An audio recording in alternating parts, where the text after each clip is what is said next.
What does it take to democratize access to AI and level the playing field in a world dominated by big tech companies? And as we look at the demand for AI compute power surging, how can businesses, researchers and startups compete when GPU resources are costly and concentrated in the hands of a few? Could decentralization be the key to unlocking the next wave of innovation? Well, my guest today is from a company called NetMind.AI, and they are a London-based AI solutions and infrastructure company that's dedicated to advancing artificial general intelligence, or AGI, and he brings over 15 years of experience as a two-time founder, investor, deep tech expert that also has a passion for democratizing AI access.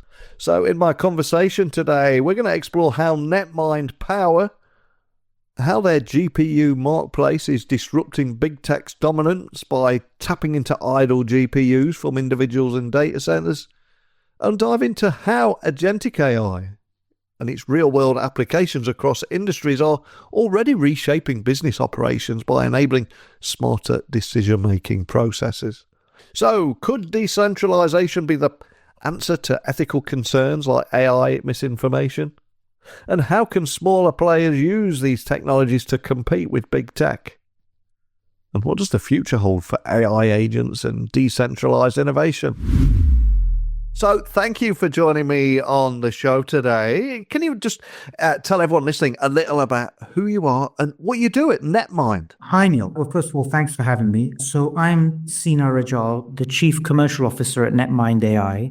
And as Chief Commercial Officer, my job really is to drive strategy, partnerships, and growth at the company in a way that will ultimately lead to commercial success for us. Cool. And I know you've listened to the podcast before. We've been talking before we started recording today. And one of the things I always try and do on this podcast is learn more about the origin story and the story behind the guests and the success that they're experiencing right now. So can you tell me a little bit more about your career trajectory? Because having done a little research, I was reading that you founded 2 tech startups to becoming an investor, now leading NetMind Strategy as CCO. I suspect there's a big story here. So can you tell me more about that? I guess it's a story about just looking for something all the time and being driven by something powerful inside for all of us. I mean, everyone has their own story. For me, I guess it's always been I've been fascinated about how technology can bring about groundbreaking change in the world and how we can, to sort of use that saying, move the needle in this world, be it for things to do with the greater good, be that sustainability, be that democratization. So I'm always after that purpose beyond the profit in whatever I'm doing. And I think it goes back to my time at Cambridge when I was doing my undergrad, my PhD there. And the work I was focused on, particularly my PhD, was what role manufacturing plays in the economy, especially in the UK economy, where we think we've gone beyond production and beyond manufacturing. I wanted to see to what extent that is true, especially in an increasingly digitized and modern economy. And so that was where my fascination with, I guess, technology and tech startups and all that began. And I was one of the early ones into a student-led competition for entrepreneurship, very much, I guess, inspired by a big entrepreneurship competition at MIT in the US. And we brought that model to the UK. And at the time when Cambridge was very much still in its ivory towers days, and the words commercial and the words business and entrepreneurship were all no-nos. You just didn't bring those up. It wasn't polite conversation. And we went ahead and did this anyway. And it was such a great grassroots movement. We very quickly became the largest student organization in the university. And I think that then sparked the university itself to take action. Now today, of course, that's led to many branches of activity in the university itself, of course. And Cambridge is very much the sort of Silicon Valley of the UK. But I'm excited, and I was there in the early days of that. And that really was the spark for me, and I couldn't get that out of my system. So when I graduated, my first act was to get on a plane and go to Silicon Valley proper to see what I can do out there. And having helped so many companies spin out of the university while being in that sort of initiative and that competition at university, I felt I'd very much like to do this myself now, having helped so many do it.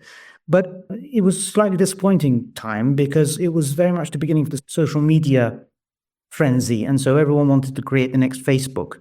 And just having come out of a PhD in engineering, that to me just felt like this is very unfair, of course. And I'm sure lots of people are going to sneer at the podcast listener hearing this now. But, it just felt unsubstantive and not really what I wanted to dedicate my life to, the next big social network. So disappointedly, a while later, I got back on the plane to come back to London. And I picked up a magazine in the airport. I think it was Fast Company. And in it, they'd listed a number of companies that we should be looking out for, the next 10 big companies to look out for. And one of them was interestingly called MFG.com, short for manufacturing.com. And its backstory was that this guy called Mitch Free in the US, a manufacturer himself with so not your typical tech background, had decided that he'd had enough of manufacturing going abroad. And so he created an online marketplace for manufacturers in the US. And it had just taken off massively. And I believe that the guys behind Jeff Bezos's Blue Origin spaceship program were really sort of keen users of this website. And so he'd had a very early injection of money from Jeff Bezos, which was a very big figure in those days. So anyway, I wrote to him and said, I would love to do something with you. And obviously you don't know me from Adam, but just come hot off a manufacturing PhD and love tech. And I'm sure we can do something. And he wrote back and said, fine, great, let's do it. So I joined him and his team at a very critical time in the company's development and worked on expanding and growing this rapidly moving company. But what happened there was I learned a lot about early stage startups and rapid growth, but also that technology was still trying to keep up with some of these interesting developments in industry. So these guys were literally, when people were requesting components to be made in this marketplace, they were faxing them in, which dates me, but also shows you how ironic the situation was. It was meant to be a web-based platform, but people were faxing in requests. And then these guys were faxing those requests back out to various suppliers around the world. And it obviously didn't make any sense. And a little later on, we'll come back to how that helped me launch one of my own startups, because I left with the understanding that the gap here is some technological solution that allows people to match the shapes of the components they want to make with the catalogs of companies around the world that have those shapes and geometries in them. And that was the basis for a company I created, which Forbes called the 3D Google, which was essentially a 3D search engine for engineering components. And that was my own sort of tech startup start, if you like. But coming back, before that point, I actually went on and joined the Clinton Foundation, President Clinton's foundation for various sort of large-scale global initiatives. And particularly my division was the Clinton Climate Initiative. And I joined to head up technology in that group. So my job at the Clinton Climate Initiative, we were looking at near-term climate change mitigating projects that can be deployed at large scale very quickly. And so we were an interesting mix of people from politics, finance, and technology who'd come together to expedite the deployment of these sustainable technologies.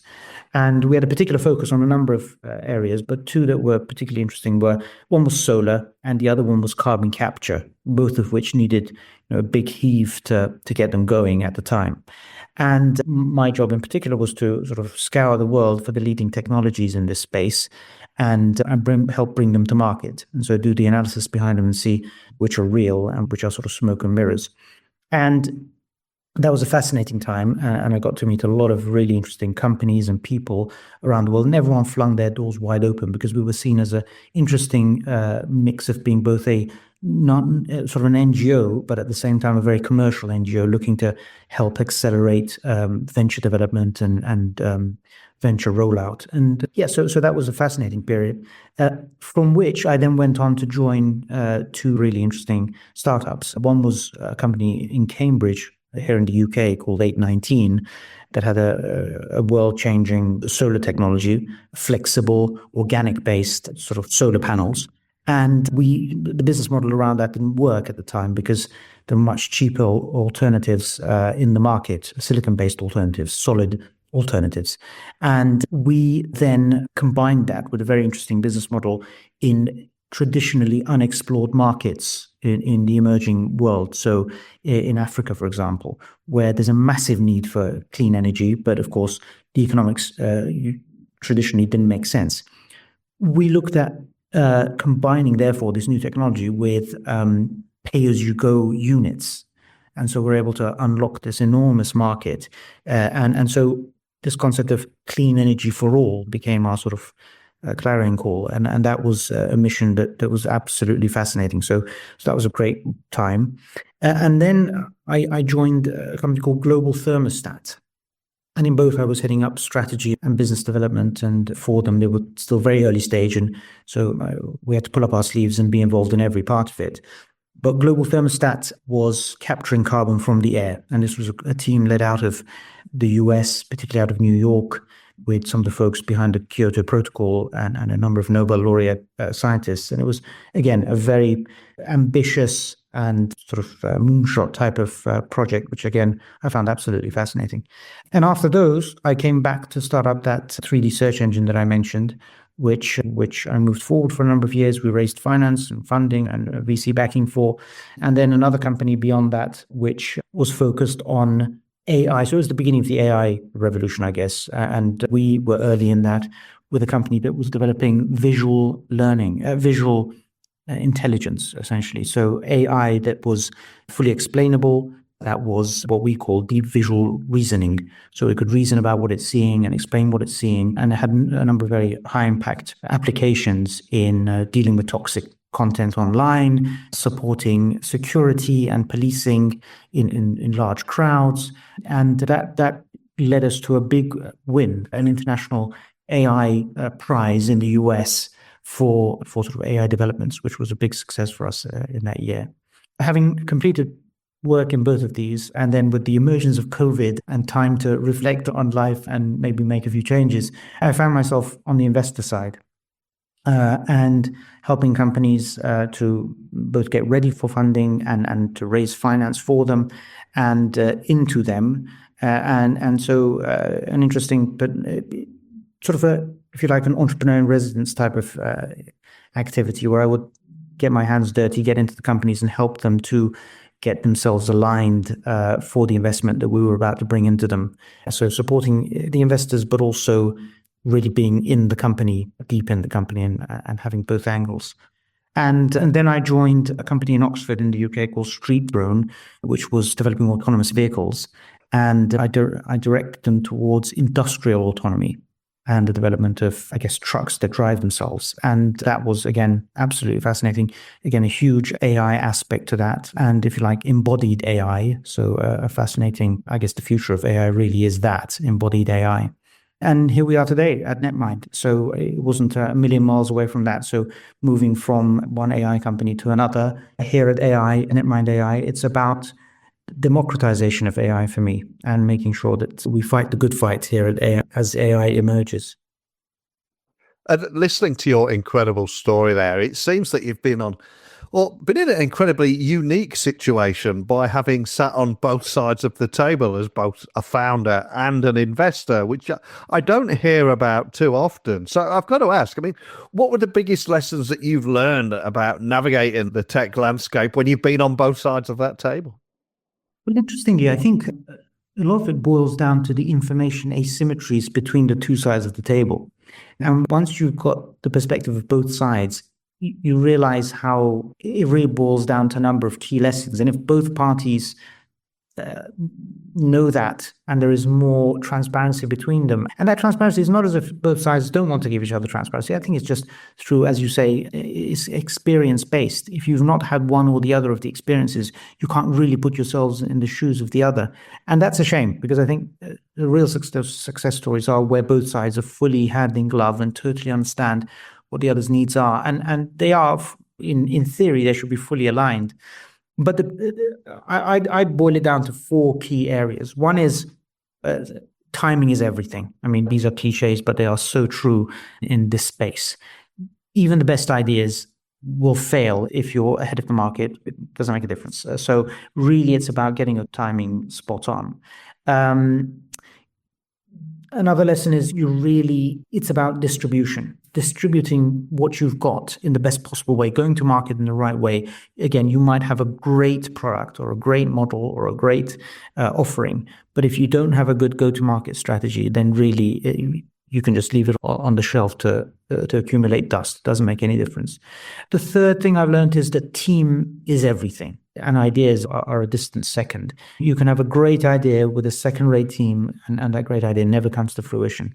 But you can have a mediocre idea with a fantastic team, and you know that something great will emerge out of this, because a great team can pivot and move and flex, and they've got that kind of tenacity to bring it to a resolution. So team is absolutely top of the list for me. And finally, is this concept of, again, a bit of a cliche again, but again, so true, product market fit, that you must listen to the market. The market will tell you if you have something or if you don't have it. And that really comes in the form of this product market fit. Once you have it, you're off. And until then, you haven't hit your groove. And that is absolutely critical. Yeah. So those would be my pointers. Incredibly cool. And fast forward to present day, NetMind, of course, offers this decentralized computing platform for researchers and startups to help them build AI models. And it is a huge topic right now. So can you just, especially for listeners that are hearing about this kind of thing for the first time, can you explain exactly what it means, especially if they're unfamiliar with the concept and why decentralization matters so much in AI? So everyone will have heard of the recent announcements around the $500 billion for Stargate in the US and $100 billion or so for French compute power. So we're talking ridiculous figures now of investment required, and on a par with investing in roads and rail lines and gas lines. And we're really at that stage now where this is critical infrastructure for being able to run all the AI that we experience daily and we think just emerges out of the ether on our phones or on our laptops. Behind this runs real heavy infrastructure. And at the moment, it's largely being centralized just because there's so much investment being thrown at it from some of the larger players and larger governments. And centralization has its pluses, I guess, for some, particularly those in control of that infrastructure. But when it comes to the rest of us and the rest of the world that depend on all this, that limits access, that limits our ability to have this available to everyone. And so at NetMind.AI, we're sort of flipping this business model on its head, and we're saying, why don't we go the other way, which is to decentralize everything? And why is that possible now? It's because there has been a lot of investment, and therefore there is a lot of assets sitting out there that could be otherwise utilized, especially on their downtimes. And without wanting to sort of, again, depend on cliches, it is an Uber of GPUs in many ways. So if you consider Uber utilizes spare capacity in vehicles, or originally did at least, to offer you better prices on taxis, that's what we're doing with decentralized compute. So we're accessing available GPU, whether that be from your idle GPU as an individual or data centers and their clusters. And we are able to then bring that to the market at a much better price point and in a decentralized fashion. So it's across many players, and therefore we're able to challenge the concept of centralized and monopolized AI infrastructure. And what that means is we're moving more towards that mission of democratizing AI and allowing people to, and when I say people, I mean researchers, scientists, startups, kid in his bedroom who wants to have a go at AI, all of us, lower costs, increased access, and a reduced reliance on dominant players in the market. And before you came on the podcast, I was doing a little research on you, and I was reading that you'd recently announced NetMind XYZ, which is a decentralized AI agent society. So, can you tell me a little bit more about exactly what that is, and how does it differ from traditional models, and what are its real world applications? And I think the latter part of that question is so important because there's so much focus on the ROI and the benefits of any new tech project now. So, tell me more about this. Yes, so we're very excited about NetMind XYZ. I mean,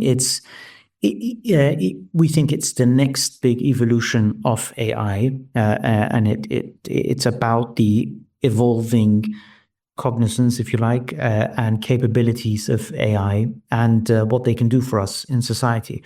So NetMind XYZ is a platform for the creation and enablement of fully autonomous AI agents. And what this means is this is the next generation of what we already see online in the form of sort of bots. When we turn up on websites and a little bot pops up and asks if it can help us, that's all fine and good. But it's a little reactionary it's very centralized. It's very much within the confines of that particular website and that particular company when it's talking to us.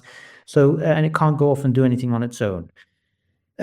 What we're creating here in this agentic AI, or what we're calling a civilization, agentic civilization or agent civilization, is an opportunity for AI to really spread its wings and take off on its own. And so these agents are able to, they're given missions, they're given objectives, and they can go off and start to do things independently and autonomously for themselves in order to meet those objectives for us as their sort of masters, if you like. And so they can perform tasks, they can learn from our interactions with them as humans. They can be trained with new knowledge that we simply upload to them in the form of documents and so on. And they can connect in the future with other APIs that we perhaps haven't plugged into them from the beginning, so they can decide what capabilities they need to add to themselves. And we can get to a situation where these agents can then interact between themselves and contract between themselves, and essentially far from human eyes in that sense, or human control, but fully transparently, so completely under our supervision in that sense, but yet fully autonomous in the sense that they are doing this themselves and they're not being controlled by us in a permissionless and a trustless way that, again, means that everything is clear, everything is under our control, and the data primarily also that we're offering them, putting in that they use, is very much in the control of us as the owners of that data. So it has a lot of potential advantages and applications. So, for example, we ourselves have a project called NetMind Life, which is about longevity, and so we're releasing an agent, or have released an agent, that is essentially a longevity coach. And her job, I say her, we're already sort of seeing her as a as a live entity. Her job is to support us with longevity goals. And she can share her information with us outside of the world of directly an app, for example. It could be through WhatsApp or Twitter or texting or Telegram, whatever it might be, to keep us on track and learn from what we're doing and support us and go off and get new information that can be useful to us in terms of longevity. But there are almost endless ways in which agents can become useful in the world of sort of the finance, contracting, and investing, and enhancing our portfolios for us. In the world of science and research, working across data sets, and in order to support our research activities. In governance, they can be supportive. Yeah, so it's a whole new world, really, a brave new world in many ways. Broadly, that's it. It really is a brave new world out there. There's a lot of excitement around AI, and the whole space can be a little bit intimidating, daunting, and overwhelming for many business leaders. So, what do you see as the biggest bottlenecks, especially in AI development right now? And I'm curious, is it computing power, regulation, talent shortages, or something else entirely? What are you seeing here? Well, I guess our whole existence as a company is in order to address this very issue. So Yes, I mean, well, one of the major bottlenecks has to be compute power and infrastructure. And we're seeing this right now with all these investments that are being promised almost in a kind of frenzy and in some international competition akin to the space race that we had back in the 50s and so on. We're seeing an AI race between nations and even between companies. And the bottleneck, has to be compute power, access to the right GPUs, and so on. And so at NetMind, that's precisely what we're trying to level out and make sure that we're offering a solution that will avoid that kind of, or open up that bottleneck and avoid any kind of disparity that might otherwise emerge in the world as a result of that kind of race, if you like. So yes, compute power is at the core of the bottlenecks that I see in this space. And decentralized compute, it has to be the way to overcome that. Data access is probably another major bottleneck. Just that quality of models and quality of data. Quality of models depends on the quality of data, and data sets are often locked behind corporate walls. And some argue that we're coming to the end of data as we know it, and we need more data. So having access to data and having access to, if you like, even synthetic data may increasingly become a bottleneck. But the ability to create synthetic data may be a solution to this issue, which is great. So so that's coming. I don't think we're quite there yet, but that could be a way to address that. I think another area is uncertainty around regulation. So my sense is that this technology is moving so quickly that it is much further ahead than policymakers in terms of what's happening on the ground. And policymakers are scrambling to meet that challenge, as we, for example, this AI summit that took place in Paris recently. But whether that's going to address the issue or just make it worse is yet to be seen.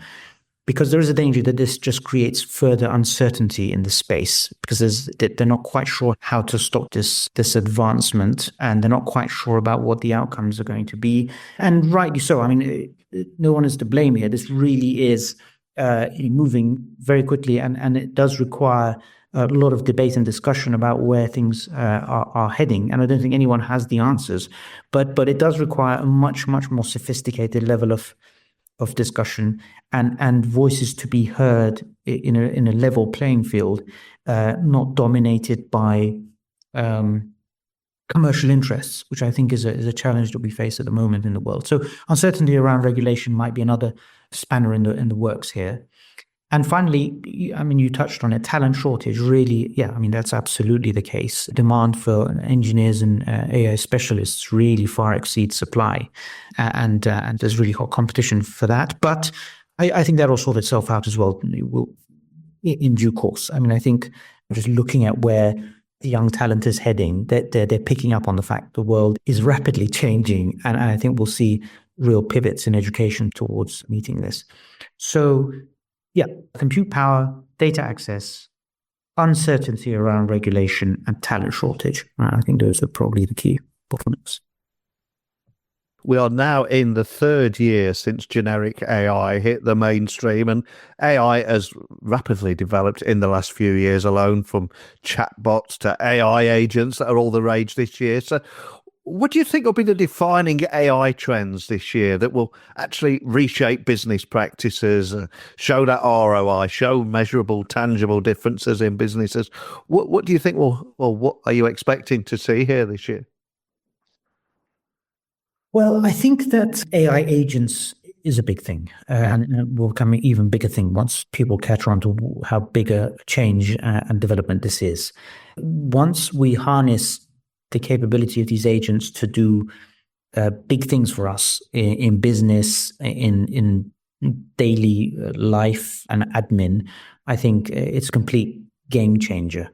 So I think AI agents will change a lot of things for us.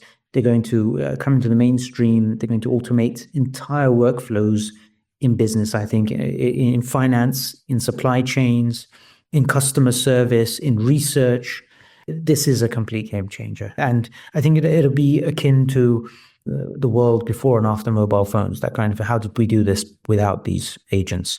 I think it'll be that big a change. And it will challenge us to rethink a lot of things in society, in business, and in the way sort of the economy works. I think it's that big a deal. And I think this will be the year that revolution starts proper. I think it'll be this year.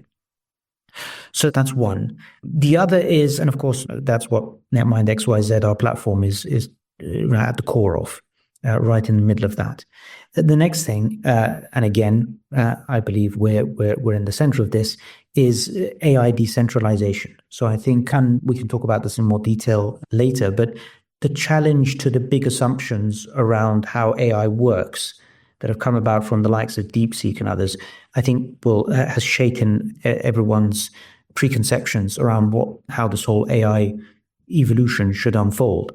And I think people who probably were skeptical or worried about considering decentralizing will now start to look at this again and think, well, actually, why not? I mean, this might be a much better path than what we've been experiencing so far. So decentralization as a way to enhance security, transparency, but also to slash costs of AI as the costs of AI just become significant and perhaps overwhelming for some.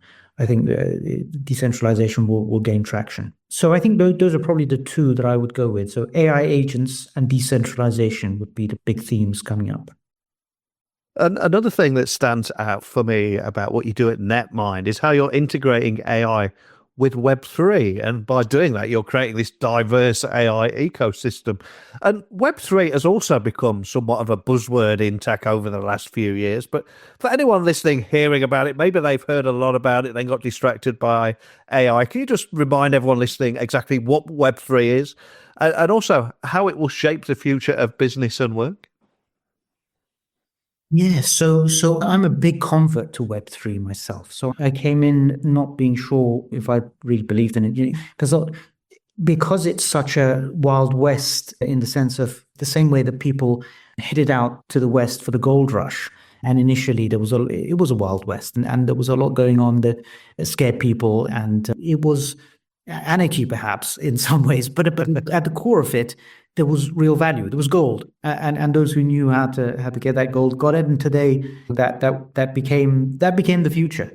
And I think we can look at Web3 in the same way. That, not to want to bore you and your listeners with the story of Web 1 and Web 2, but we really have to just quickly go over that to get to Web 3. Is that Web 1? If we view Web 1 as the sort of 1990s to the mid, sort of late 1990s to early 2000s, where the web was very much magazines digitized, and it was unilateral and unidirectional, and information flowing from a website, from a .com to you as the reader, with very little interactivity possible. And then we move into Web 2, where now we've got social media and the ability to interact with each other, and that whole world emerges. Well, where that's left us is a business model in which we are fed information and we engage in platforms that are monopolies, and they sell us adverts and we sell them ourselves. And that is the model that we've sort of accepted. And it's not really a healthy model. And it surely can't be how this game ends. So the evolution of this web has to be to something, I think, much more, again, democratized is the word I'm going to use, democratized and accessible to all and fair and equitable. And in this world, your data belongs to you. It doesn't belong to someone else, to a monopoly. There are no monopolies of that sort. There's huge amounts of transparency where you can see how everything is transacted. You can have clarity on ownership and of everything in a trustless way, where I don't have to accept the word of a major corporate. I can see it for myself. And there's a huge amount of open access and autonomy, and of course, very advanced AI. And that utopia that I've just spelled out for you is Web3, if it pans out as a lot of us hope it will. And it has the right ingredients to get there. The ingredients are in theory there. The blockchain allows for that kind of transparency and that kind of ownership structure and that kind of governance where the people govern and it's not the corporates that govern per se. So what we're doing at NetMind, which is revolutionary and puts us in a very small cadre of companies that are also looking at this space is the intersection of AI and Web3, where we're able to bring about massive functionality, massive access, and huge capabilities that were otherwise very centralized and very controlled to the masses by unlocking it using Web3 capabilities, the blockchain and other such infrastructure. So, yeah, in a nutshell, we think we're not just helping the Web2 environment become more cost effective and efficient, but we're helping move the entire AI evolution towards this much more equitable and much more leveled out Web3 environment. So that's where we sit. And of course, when we're talking about AI, especially in the last month or so, we must talk about DeepSeek, which recently made waves in their AI space by releasing a sophisticated LLM on a tight budget. How it did that is possibly an episode entirely on its own. But what ongoing impact do you think this will have on the industry? And do you think we'll see more and more AI labs emerge from unexpected regions? Well, I think it was huge. Even leaving all debates aside about how real or unreal the claims were, the fact that a lot of this is about perceptions and how mindsets. And DeepSeek, certainly what cannot be debated is that it shook everyone's mindset. It changed the perspective, changed the paradigm around which we discuss AI and AI development. It had become generally accepted, that this was a competition that had already been won by those with the deepest pockets and the largest spend. And inevitably, most of them were in Silicon Valley. And for some reason, everyone had accepted this. I think what DeepSeek did was it shot across the bow of that theory and shook all of this up. So all of a sudden, how could it be done at such a fraction of a cost? And it showed that you're using very efficient models, you can bring down costs. It showed that costs are an issue. And a lot of people the assumption was that this is what it costs, and you're just going to have to live with that. And I think DeepSeek showed that not necessarily. You can think about this more efficiently, you can do it more efficiently. And this is part of an equation. And I think the equation is efficient model plus efficient infrastructure equals efficient AI. And so at NetMind, we very much see ourselves as that second half of that equation. So if you've got efficient models, we can be that efficient infrastructure that then leads to very efficient AI. So yeah, I think that has now changed the view forever. And it has given a lot of people and a lot of small companies and a lot of entrepreneurs around the world immense hope and belief that they still have a chance. And upstarts can get up and do something. And I think you're already seeing the results of that in a very short period of time. We've heard of companies all over the place popping up with claims around what they've been able to achieve. And I think, if anything, specialized AI will definitely, and going down certain niches and for certain niche applications, it's certainly wide open to be competed for. But the whole DeepSeek scenario and story is the definition of democratizing AI, I think. And it's great. I think it's absolutely fantastic that it's shaking things up. And when we're talking about research and development departments, I suspect OpenAI, Google DeepMind, and other AI labs will all continue to invest heavily in data centers, and will be scaling even faster. But can smaller independent labs, can they still compete, or is AI innovation becoming more centralized? I mean, your answer there around DeepSeek would suggest that you are more hopeful, but what do you see here? Well, I think the danger of centralization is obviously right here. And we're at a fork in the road in many ways, that either we believe that's the case and we let it happen, and so it snowballs, and we have new massive monopolies in AI, just as we had monopolies in search, for example, or we challenge that view. And I think, again, at NetMind, this is existential to us. This is the reason for our being, is that we believe that this game is not over. And the way to challenge it is to offer decentralized compute, which gives access to everyone, gives access to high performance computing at very affordable pricing to everybody. And so we can ensure that this is leveled out, and we can ensure the balance is returned. So Yeah, I see. So I don't think this is a lost cause. And I think, as I mentioned earlier, focusing on specialized models rather than general purpose LLMs is another way to make sure that whole new opportunities arise around AI and AI models going forwards. And we already see that in many areas and in many sectors that's happening. And again, we've got this challenge between open and closed AI. I believe that open source communities are a great plus. They can help iterate faster. They can help to democratize this access again. So, yeah, so I think decentralized compute, specialized models, and open sourcing are the way to ensure that this is still a wide open opportunity for everyone.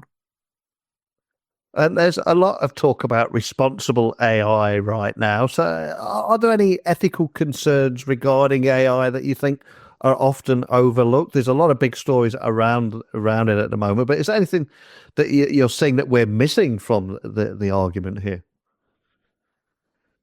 Yes, I mean there are. It really is. It has the potential to change so much and to impact so much in our world.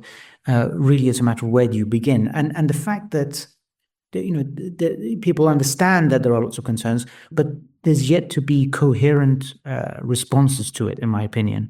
And again, that is just a function of the fact that things are moving so quickly, and keeping up with it is a challenge for policymakers in particular, I think.